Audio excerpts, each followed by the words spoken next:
समलेश्वरी माता को प्रणाम करती हूँ और आप सभी को स्वतंत्रता दिवस की हार्दिक शुभकामनाएं देती हूँ। बहुत वर्ष पहले भारत की एक बड़ी स्मृति सरोजनी नायडू ने कहा था कि ओडिशा एक छोटा सा प्रांत है लेकिन उसका बहुत बड़ा दिल है, और यह सच ही है। यह एक प्रदेश है जो हमारे इतिहास में बहुत प्रसिद्ध रहा है। बहुत बहुत वर्ष पहले, सैकड़ों वर्ष पहले जबरदस्त यहाँ में एक लड़ाई हुई थी, लेकिन इतनी हिम्मत है यहाँ के लोगों में कि बिना सोचे समझे उन्होंने इतनी बड़ी कुर्बानी दी और तब जाके वो हारे। लेकिन इस प्रकार की हार हुई कि जो जीता था उसका ही हृदय बदल गया। मैं सम्राट अशोक की बात कर रही हूँ। इसी प्रदेश में उन्होंने जीत की, लेकिन उसके संग संग ये स्वीकार किया कि जीतना तो लोगों के दिल को है। जीत लोगों को मारने से, लोगों को पीटने से नहीं होती।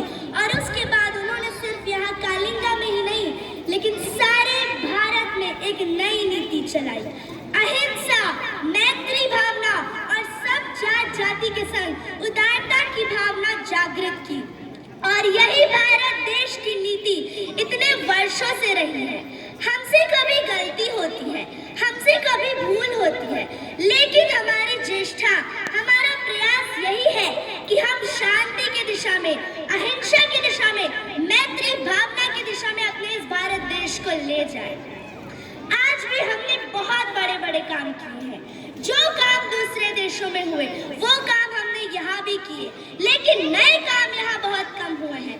और वो तभी होंगे जब यहाँ की जनता अपने दृष्टिकोण से विचार करेगी, जब उनमें इतनी राष्ट्र भावना आएगी, जब वो आगे आने वाली भविष्य के लिए चिंता करेंगे, आगे आने वाली पुष्ट, आगे आने वाली पीढ़ियों के लिए काम करेंगे।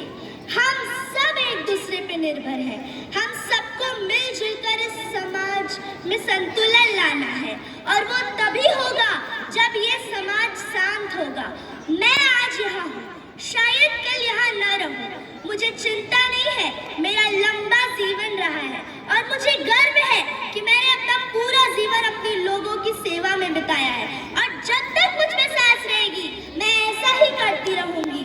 और जब मेरी जान जाएगी तो मैं कह सकती हूँ कि एक एक खून का कतरा जितना मेरा है, वो एक एक खून एक भारतीय को जीवित करेगा और इस भारत देश को मजबूत करेगा। और इसीलिए आप सब मेरे साथ बोलिए, भारत माता की, भारत माता की, भारत माता की। Give them